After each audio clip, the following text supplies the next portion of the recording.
Thank you. मुशाफा इतनी प्यारी लग रही है माशाल्लाह माशाल्लाह। का जोर लगा के हैया हैया हैया का जो मजा है ना माशाल्लाह। मुशाफा बैठने से पहले आप मुझे सुनाएंगी ईद का शेर। ईद का शेर चल चल सहेली बाग में झूला झुलाएंगे, पता नहीं आगे से क्या था नहीं वो था शीशी भरी गुलाब की पत्थर पे तोड़ दूं, पता नहीं आगे से क्या था, कुछ ऐसे था। जो आप सबसे ज्यादा लिख के देखा धमाके होने लग गए, आपने क्या शेर सुना दिया? और शेर पता नहीं क्या था जो बचपन में बड़े शौक से लिखती थी आप। वो था ना कि एक सहेलियों को, जैसे उस वक्त बचपन में बड़ा एक सहेलियों का रोमांस होता था हमेशा से, अभी भी कुछ होगा, लेकिन हमारे बड़े मासूम से थे ना, एक दूसरे से दुपट्टा बदल लिया, एक दूसरे की कमीज चेंज कर ली, एक दूसरे की पता नहीं नेल पॉलिश ले ली, या नीचे चोरी सस्ती सस्ती चीज़ें। और वो था ना कि सहेली सहेली से मदिया से बुशरा मिलती है कर कर लंबे हाथ करके नहीं कर कर लंबे हाथ, कर कर मदिया से बुशरा मिलती है कर कर लंबे हाथ, ऐसे वाले शेर होते थे। सच्चे जाओ, क्या क्या प्यारी बात है। मुशाफा प्लीज आइए बैठिए। हमारी जो आज की दूसरी गेस्ट है, भाई मैं कहती हूँ वो जब भी मेरे शो में आती हैं वो इतनी समझदार हैं, वो अपनी आंखों के रंग से अपने कपड़े मैच कर लेती हैं। हाँ जी हाँ जी, ये वो कुछ करती हैं। मेरे हालांकि मैरून नहीं थी आंखें, मगर मैंने कुछ जोर सा लगा लिया लेकिन ये जनाब आप इनको किसी भी मतलब कोई भी रोल दे से प्यारी लगती हैं, और वैसे भी जब भी आती हैं बहुत मोहब्बत से आती है। और आज बल्कि बहुत ऑक्यूपाइड थी, लेकिन स्पेशली उन्होंने कहा मदिया के शो में मैं बिल्कुल भी ना नहीं बोल सकती। जोरदार ताली में वेलकम करेंगे हिना बयाद को। अस्सलाम वालेकुम। अस्सलाम। देखिए मुशाफा में सही आंखों के कलर से मैच कर लेती है अपने कपड़े। अलमारी में 19,000 कपड़े होंगे ग्रीन, वाइट ऑफ वाइट, हर शेड के ग्रीन। इतनी प्यारी लगती है ना ये बस। हाँ माशाल्लाह के साथ है ना। अच्छा मैं सोची मैं भी अब फिरोजी रंग के लेंस लगा लूंगी। तुम थक नहीं आ गई अपने लेंसेज से? मैंने कोशिश की थी काले वाले लगाने की, मेरी आंखों ने उठाकर बाहर फेंक दिए।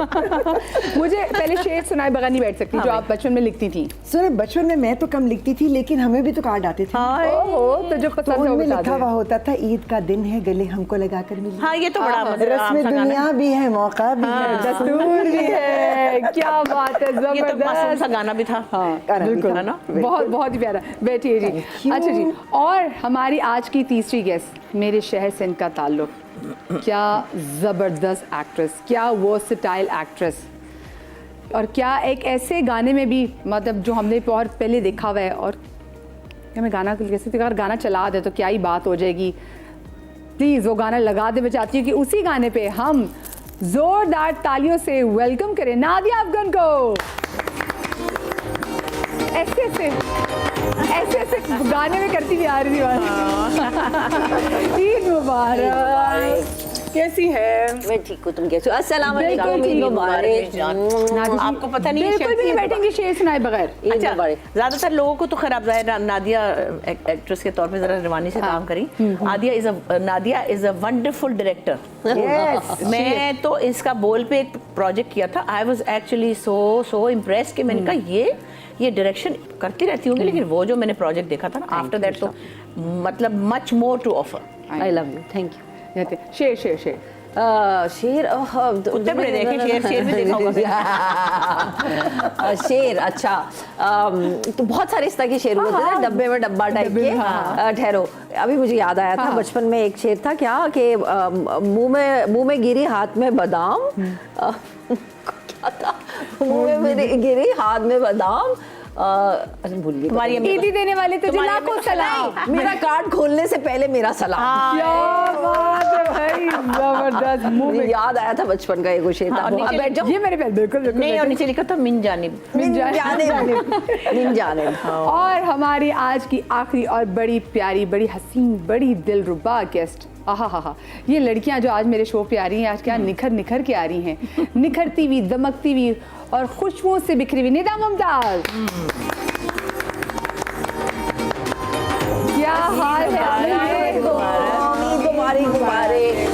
मुबारक। ईद मुबारक भाई। देख रहे तैयारियां ख़वातीन की होती है, गर्ल्स की होती है। जैसे ईद मुबारक। ईद मुबारक। निदा जी शेर सुनाएंगी और फिर आप बैठेंगी। हाँ। शेर सुना के तो फंस गई थी बेचारी। फिर फंस जाएगी। ओके जी।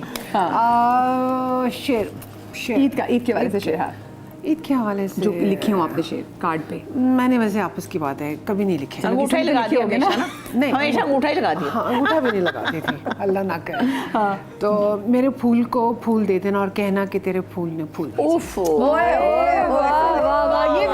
कोई बात नहीं, उन्होंने वैलेंटाइन डे का अगर मैं शेर सुना दिया है। उस वक्त यही होते थे फूल फूल और बस सिंपल आइए प्लीज बैठिए।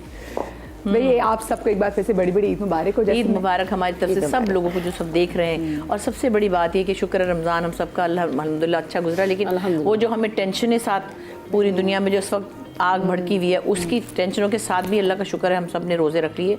और दुआ करें। अब मैं कहती हूँ हम अपने लिए दुआ करते थे, पहले बच्चों के लिए भी करते थे, अपने रिश्तेदारों के लिए करते थे, अब हमें पूरी दुनिया के लिए करनी है, बिल्कुल इंसानियत के लिए दुआ करनी है। और बस अल्लाह रहम करे और अल्लाह इसको खत्म करे। अल्लाह ने हमेशा खुशियों की ईदें लेकर आए। इलाही आमीन, इलाही आमीन। अच्छा मुझे बताएं, जैसे मैं अपने इंट्रोडक्शन में भी कह रही थी कि जी ख़वातीन के यूजुअली बड़े मसले मसाइल होते हैं जब वो शॉपिंग के लिए निकलती हैं, क्योंकि जो चीज़ उनको पसंद आ रही होती है वो उनके साइज़ की नहीं होती, जो उनके साइज़ की होती है वो उनको दिल को लुभा नहीं रही होती, या तो दर्जी आपको डिच करा देता है, या आप कभी कभी टाइम ही मैनेज नहीं कर पाते, या अक्सर अब तो ऑनलाइन शॉपिंग कर रहे होते हैं तो जो चीज़ पसंद आती है बाय द टाइम आप उसको क्लिक करते हैं वो सोल्ड आउट हो जाती है। आपके साथ ऐसा होता है बुशापा? अब तो बहुत साल हो गए मैं नहीं जाती ईदों पे शॉपिंग करने। जब बच्चे होते थे तो चलो कभी ले गए, उनको साथ चले गए। दूसरे में सच्ची बात है, मैंने एक फैसला किया था कोई 15-20 साल पहले, मैंने ईद के दिनों में रमज़ानों में दर्जी से मिलना ही नहीं है। आप ईद की तैयारी कैसे करती हैं? मैं तो बिल्कुल ईद की कोई तैयारी नहीं करती हूँ। मैं जिस तरह बुशापा ने कहा, मैं बिल्कुल बाजार वगैरह नहीं जाती हूँ। कुछ करना हो तो ऑनलाइन करती हूँ, लेकिन आजकल लाइफ बहुत ईजी हो गई है। पूछो क्यों? कैसे और क्यों? कि डिजाइनर्स आपको कपड़े भेज देते हैं। अभी मुझे हूर ने भेजा है जर जो है ब्रांड उसका गोटा वाला, तो उसने मुझे भेज दिया। मैंने कहा मुझे क्या चाहिए, ईद पे 2 जोड़े वो आ गए, 2 मुझे आसफा नबील से आ गए। मैंने कहा अल्हम्दुलिल्लाह कुछ करने की जरूरत ही नहीं। वही ना, कभी बाजार चले जाओ वो कहते हैं बाजी ये कपड़ा, मैं कहती हूँ हमने से सिलवा रहे, अब हमसे नहीं सिलवाया जाता। हाँ मतलब कौन जाता है, और वैसे भी कपड़े सिले सिलाए भी नहीं, और कपड़े बहुत महंगे भी हो गए। मतलब इतना कुछ इतने महंगे हो गए कपड़े कि आप जब देखते हो प्राइसेस तो आप कहते हो कि ये खौफ आता है आपको। मुझे लगता है कपड़े से ज्यादा सिलाई महंगी हो गई। I guess so. बुशापा और लॉन के जोड़े इतने महंगे हो गए हैं कि आपने अनस्टिच लेना हो तो अच्छी वाली लॉन जो 20,000 21,000 होगा, जब स्टिच की पे चले जाता हो तो फिर 30,000 के लॉन के जोड़े। कोई गारंटी नहीं कि वो स्टिचिंग ठीक होगी, बर्बाद भी हो सकता है। बिल्कुल बिल्कुल बिल्कुल। आपके तो वैसे अपने घर में भी डिजाइनर है, लेकिन आप क्या करती हैं ईद की शॉपिंग पे? लेकिन मेरी ज़िंदगी बहुत आसान हो गई है जब से नताशा कमाल डिज़ाइनर बनी है। क्योंकि एक तो होता है ना कि जी आपके घर की बच्ची है उसको पता है, लेकिन मेरी और उसकी सेंसिबिलिटी बहुत मिलती है। तो आज चॉइस भी मिलती है ना, हमारी जोड़ आ गया, और उससे मुझे स्पेशली कहा कि खाला आपकी आंखों के साथ बहुत अच्छा लगेगा। मैंने कहा बेटा फौरन भेजो। खाला को सारा पता है कि आंखों के साथ क्या क्या अच्छा लगेगा। सो वो माशाल्लाह हमारी तो ईद जो है ना वो नताशा कमाल के हाथों में वेरी सेफ। यानी कि आपको बिल्कुल कोई टेंशन नहीं जोड़े लेने की? कोई टेंशन नहीं। और वैसे जैसे बुशापा कहते हैं ना कि पहले कर ले, अब मसला ये भी होता है कि अगर आप ईद से पहले, जैसे मैं ईद से पहले भी कोई ना कोई शॉपिंग ऑनलाइन नहीं कर रही होती, ऑनलाइन, लेकिन ईद के दौरान ये रमजान में फिर ऐसी कलेक्शन आ जाती है कि आपको पूरा वो 1 महीना पहले शॉपिंग में ना आपको पुरानी लगने लग जाती है, तो आपको तो मैं तो मिस आउट ना कर दूंगी चीज़ें। आप क्या करती हैं? वही सेम बुशरापा वाली बात कि हमें तो डिज़ाइनर अब कपड़े दे देते हैं, तो मुझे वैसे भी कोई शौक नहीं। बेटी की शादी होगी तो वो अपने घर की है, तो मुझे कोई ऐसे शौक नहीं है कि लेकिन ईदी तो जाती होगी बेटी की। अब कैश जाता है, कैश जाता अपनी मर्जी हाँ से भाई, लो, अपनी मर्जी कौन से पूछे, लो। इनकी मर्जी है, वो खुद ही अपनी सबसे बेस्ट है कि आप उनके उसमें डाल दें और जाओ भी ले लो जाके। बुशापा आपके तो भी नवासगर भी आप लाहौर भी चक्कर आए हुए हैं ना माशाल्लाह से, और मैं भी उनके साथ कल बादशाही मतलब बादशाही मस्जिद में होके और उनकी पिक्चर्स देखी हमने। हाँ, उनको दिल्ली कॉलोनी दिल्ली गेट ले गए, फिर उनको वो स्पाइसेस वाला जो बाजार है शाही हमाम, क्योंकि वो अपने साथ एक गोरे फ्रेंड को भी लाए हुए हैं। जब अपने आपको मैं बचपन की ईद में ले जाऊँ तो बचपन में बड़ा मजा आता था ना खुद से ईद कार्ड लिखने का, दोस्तों को। जो सबसे अच्छा दोस्त होता था उसका थोड़ा सा ज़्यादा अच्छा कार्ड होता था। फिर ये भी होता था कि जो स्टाफ रूम में जाके टीचर्स को भी ईद कार्ड देने होते थे। तो कभी आपने ऐसा कुछ एक्सपीरियंस कि आप भी कभी किसी फेवरेट टीचर को ईद कार्ड देने के लिए गए हो? स्टाफ रूम में जाने की जरूरत थी वैसे? नहीं, स्टाफ रूम में तो मैं एक आध दफा गई थी, मुझे कुछ शिकायत लगी थी खड़े होने के लिए स्टैंड इन द कॉर्नर, और नादिया अफगान को बुलाएं कि उन्होंने दोबारा हुआ क्या था वैसे? आई डू बहुत सारी चीजें, एक नहीं है मदिया, my life is full of like standing बाहर धूप में खड़ी हुई हूँ, कभी असेंबली हॉल में खड़ी हुई हूँ, कभी मेरी जिंदगी ये इसी तरह स्कूल में। अब वो जब सारी टीचर्स देखती होंगी तो वो जब कभी अल्लाह करे कि वो बहुत खुश होती हूँ कि हाँ बच्ची ने किसी से मुलाकात हुई, बहुत पढ़ाई नहीं की थी लेकिन नाम बना लिया। नहीं, मैं भी इकोनॉमिक्स की टीचर थी इस्लामाबाद में ना, तो वो मुझे बाहर निकाल दिया उन्होंने। अच्छी भली मैं 3rd ईयर में थी, उसके बाद मैं उस कॉलेज में कहीं चीफ गेस्ट बन के गई कभी। अब वो इकोनॉमिक्स की जो टीचर थी, वो प्रिंसिपल बन चुकी थी। बुशरा आप ये लीजिए ना समोसा, आप ये लीजिए ना। मुझे इतना मजा आया ना। टीचर मैं come back in the class. मैं बातें कर रही थी ना, उसमें तो निकाल बाहर किया उन्होंने। अच्छा, ईद मिलन पार्टीज आपने कभी स्कूल में या कॉलेज में होती थी? बहुत मजा आता था, बहुत मजा आता था, क्योंकि आई थिंक नॉर्मली होता था कि ईद पे एक तो मजा नहीं भी आता था, हाँ। क्योंकि एक वो लिस्ट होती थी कि जो क्या अम्मी चीज़ अब्बू कितने बनाते थे कि हमने ईद पे उनके घर जरूर जाना है। फलाने के घर।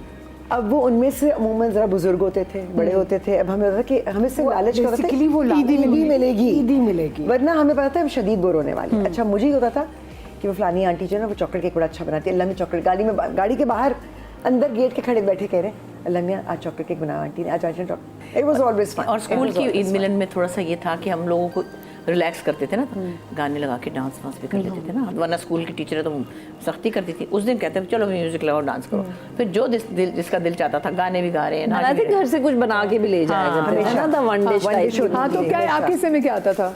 मेरे हिस्से में तो जो भी आता था मैं अम्मा को कहती थी एग सैंडविचेस बेस्ट चीज़ होती थी, वो रात को बना के रख दो उसको, मलमल में डाल के अम्मी रख देती थी फ्रिज में, और सुबह आप ले जाते थे मेनीज और वो वाले एग सैंडविचेस। निदा जी, आप क्या बना के लेके जाती थी? हम लोग चने और आलू की चाट जो मिक्स होती थी उनकी वो, और सैंडविच। स्पेशली छोटे होते हुए जो मुझे आज तक याद है, और मुझे it's a very beautiful memory कि बहुत कम मसाजिद थी जहाँ पर ख़वातीन का इंतज़ाम होता था। अब तो फिर भी बहुत ज़्यादा हो गया है। तो हम जाते थे ईद की नमाज़ पढ़ने के लिए, हम चारों बहनें अम्मी अब्बू के साथ। तो ख़वातीन का जो सेक्शन होता था ना वहाँ पर, क्योंकि तकबीरें बार बार होती हैं और सब ख़वातीन चूड़ियाँ पहन कर आती थी, छन छन आवाज आती हुई। वो जो मुझे बचपन की वो याद है ना कि हर तकबीर के साथ वो छन छन छन छन छन छन छन छन छन छन। It is the most beautiful memory I have of Eid की नमाज। वो आप बात करें तो मैंने तो उसको विजुलाइज भी कर लिया, मुझे मैं इसको कहीं ना कहीं मेरे कानों में आवाज़ भी आ रही है। फैमिली में कौन ऐसे थी आपके चाचा, मामू, ताया, फुप्पो, खाला जो सबसे रेजी देती थी और जो सबसे ज़्यादा पसंद भी थी आपको? मेरी जान जी खाला, अल्लाह मियां उनको जन्नत नसीब करे। इलाही आमीन। वो दुनिया की सबसे ज़्यादा जेनरस खातून थी, लोगों के लिए भी और हमारे लिए। तो हम तो वेट किया करते थे, सऊदी रहती थी वो, और वो जब कभी ईद पे आती थी हम होते थे या अल्लाह इस दफ़ा से ईद पे खाला आ जाए, सऊदी से खाला, सबके दिन फिर क्योंकि जाएंगे। वो तो उस ज़माने में यू नो तो बड़ा कॉमन है कि चॉकलेट्स भी होती है और हर किस्म की चीज़ भी अवेलेबल है। उस वक्त ऐसा कुछ नहीं मिला करता था, बाहर से ही कोई आता था तो अच्छी चॉकलेट नसीब होती थी खाने को या कोई चीज़ें इस तरह की। और जानजी खाला जब आती थी तो फिर वो इस तरह बैग्स भर के हमारे लिए चॉकलेट्स की, वो हमें स्पॉइल करती थी क्योंकि वो अम्मी से भी बहुत बड़ी थी, तो वो अम्मी को भी बच्चों की तरह ट्रीट करती थी। तो जानजी खाला आपको रियाल देती थी, पाकिस्तानी करेंसी देती थी? रियाल भी देती थी, और वो तो मुझे अभी तक पता है कि मेरे पास अभी तक गोल्ड की जितनी भी चीज़, वो जब आती थी वो कभी कोई ब्रेसलेट, कभी कोई वो तितली, कभी वो अल्लाह वाला जो है लॉकेट। जानजी खाला used to bring us so many things, और वो इतनी ज़्यादा ईदी दिया करती थी। शी वाज माय फेवरेट, वैसे भी बहुत प्यार करती थी।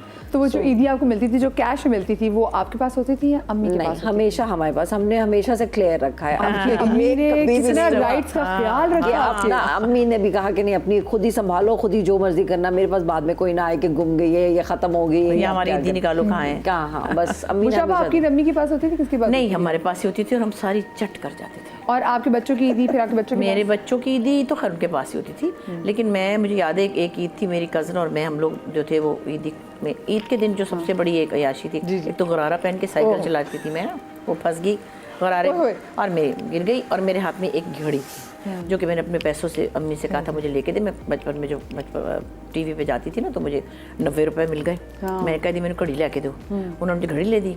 अब घड़ी पहन के मैं ईद पे गरारा पहन के बैठी, वो उलझ गया, मैं गिर गई, घड़ी टूट गई, अब मेरी हवा निकल गई। मैं उधर करीब किसी दुकान पे गई, उसको मैंने कहा ये 90 रुपए की घड़ी, कहता है 16 रुपए की नीलो घड़ी है ये। अम्मी ने मेरे साथ धोखा किया ना अम्मा, मैं कि मेरे बाकी के पैसे कितने कटो, कहती है लावांगी चपेट काट के। बाकी के पैसों की अच्छी वाली सुब्बल आपा को ले दी ना, उन्होंने कहा इसका क्या है, मेरे सामने मेरे 90 रुपए की मेरी घड़ी है ना, वो 16 रुपए की, उसका नाम था नीलो, घड़ी का नाम ही नीलो, पता है वहीं की। जुल्म की दास्तान आपके सामने। एक छोटी सी ब्रेक लेते हैं, ब्रेक के बाद वापस आते, कहीं मर जाइएगा।